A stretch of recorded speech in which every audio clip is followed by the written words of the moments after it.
ఈ రాష్ట్రంలో వైఎస్ఆర్ కాంగ్రెస్ పార్టీ అధికారంలో ఉన్నప్పుడు ఎన్నికల మేనిఫెస్టోను ఓ భగవద్గీతలా, ఓ ఖురాన్లా, ఓ బైబిల్లా కూడా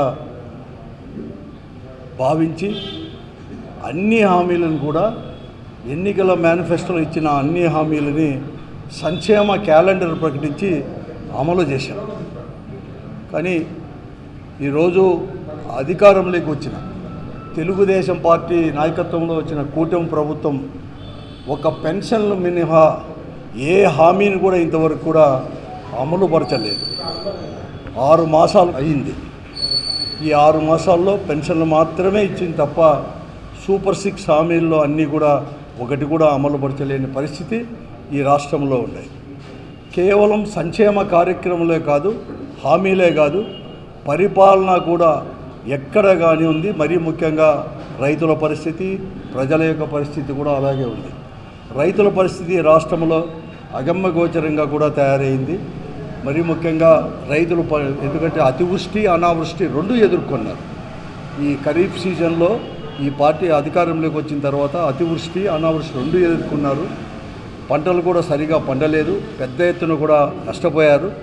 కష్టపడి పండించిన కొద్దో గొప్ప ధాన్యం కావచ్చు, తర్వాత ఇతర పంటలు కూడా అమ్ముకోలేని పరిస్థితుల్లో ఈరోజు కూడా ఉంది.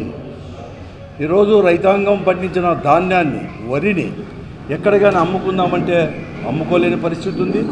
దళారులు, మిల్లర్లు అందరూ కూడా ఒకటైపోయి ఎవరు కొనలేని పరిస్థితి కూడా ఉంది. కనీసం మద్దతు ధర కూడా లేదు. ధాన్యానికి, వరికి 2300, 2320 ప్రభుత్వము ఆర్భాటంగా ప్రకటించింది. అలాగే వేరుశనగకు, మొక్కజొన్నకు, పత్తికి, అన్ని పంటలకు కూడా మద్దతు ధర కూడా ప్రకటించింది. కానీ మార్కెట్లో మాత్రం రైతులు అమ్ముకుందామంటే కొనే పరిస్థితి కూడా ఎవరూ లేదు. ఆ పరిస్థితుల్లో ఈ పరిస్థితులన్నీ కూడా మేము, ఎందుకంటే 2300, 320 వరికి ధర వచ్చేసి ఈరోజు మార్కెట్లో కేవలం ఒకప్పుడు 1900 పోయిన సంవత్సరం ఈ వేలకు 2700, 2800 ఉంటే క్వింటాలు ఉంటే ఇప్పుడు 1600, 1700 కూడా కొనలేని పరిస్థితుల్లో కూడా ఈరోజు కూడా ఉంది.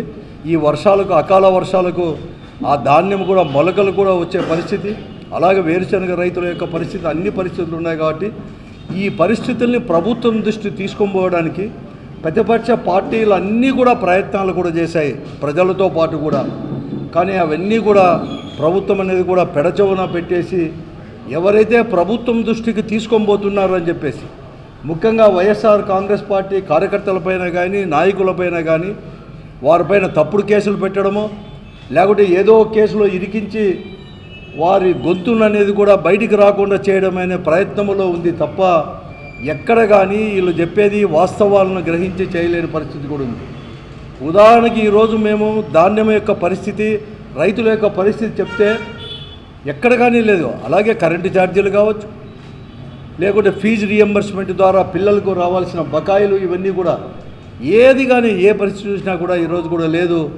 ఈరోజు మేము చెప్తుంటే మా పైన కూడా ఈరోజు అనేక తప్పుడు కేసులు పెడుతున్నారు, తర్వాత జైల్లో పెడుతున్నారు, అనేక రకాల కూడా ఈరోజు చేస్తున్నారు.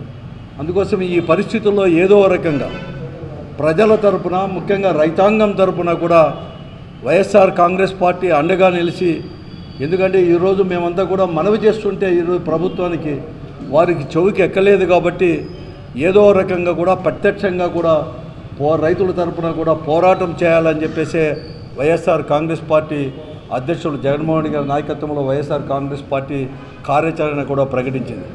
కార్యాచరణ ప్రకటించిన మరుసటి రోజే జగన్మోహన్ రెడ్డి గారి కార్యాచరణ 13వ తేదీ నుంచి ఒక కార్యక్రమాన్ని రూపొందించి ప్రకటిస్తే, వైఎస్ఆర్ కాంగ్రెస్ పార్టీకి ప్రకటిస్తే మరుసటి రోజే ముఖ్యమంత్రి చంద్రబాబు నాయుడు గారు ప్రత్యేకంగా ఈరోజు రైతుల యొక్క సమస్యలు తీర్చడానికి ప్రత్యక్షంగా నేనే పూనుకుంటాను, నేనే రైతుల దగ్గరికి వస్తానని చెప్పానంటే ఎంత సీరియస్గా ఉందో కూడా అతని యొక్క మాటల వల్లే కూడా అర్థమవుతుంది. వారి యొక్క వైఫల్యం కూడా వారికే అర్థమవుతా ఉంది.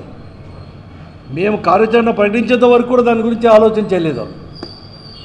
అందుకోసమే నేను 13వ తేదీ అనంతపురం కలెక్టర్ గారికి ఈ రైతాంగ యొక్క సమస్యలపైన, అన్ని సమస్యలపైన కూడా ఈరోజు ఒక వినతి పత్రాన్ని ఇచ్చేసి పోరాట బాట కూడా పట్టాలని చెప్పేసి పార్టీ నిర్ణయించింది. అందుకోసమే ఈ జిల్లాలో ఉండే ప్రతి ఒక్కరికి కూడా మరి ముఖ్యంగా వైఎస్ఆర్ కాంగ్రెస్ పార్టీ కార్యకర్తలకు నాయకులకు 13వ తేదీ ఒక ర్యాలీగా అంటే అనంతపురం జిల్లా పరిషత్ హాల్లో ఉండే వైఎస్ రాజశేఖర రెడ్డి గారి విగ్రహం దగ్గర నుంచి ఒక ర్యాలీగా కలెక్టర్ ఆఫీస్ వరకు వెళ్ళి కలెక్టర్కు వినతి పత్రం ఇవ్వాలని చెప్పేసి కూడా నిర్ణయించింది. కాబట్టి కార్యకర్తలు నాయకులు ముఖ్యంగా రైతాంగం అందరూ కూడా పెద్ద ఎత్తున కూడా ఉదయం 10 గంటలకు జిల్లా పరిషత్ దగ్గర ఉండే రాజశేఖర రెడ్డి విగ్రహం దగ్గరికి అందరూ కూడా రావాలని చెప్పేసి ప్రత్యేకంగా కూడా మనవి చేస్తున్నాము. మనవి చేసి తప్పకుండా కూడా మనమందరూ కూడా పార్టీ వాళ్ళు కూడా ప్రజలకు తిందాం. ప్రతిపక్షంలో ఉన్న అధికారంలో ఉన్న వైఎస్ఆర్ కాంగ్రెస్ పార్టీ ఎప్పుడు కూడా ప్రజల పక్షానే ఉంటుందని చెప్పేసి చేద్దామని చెప్పేసి నేను అందరినీ కూడా కోరుతాను.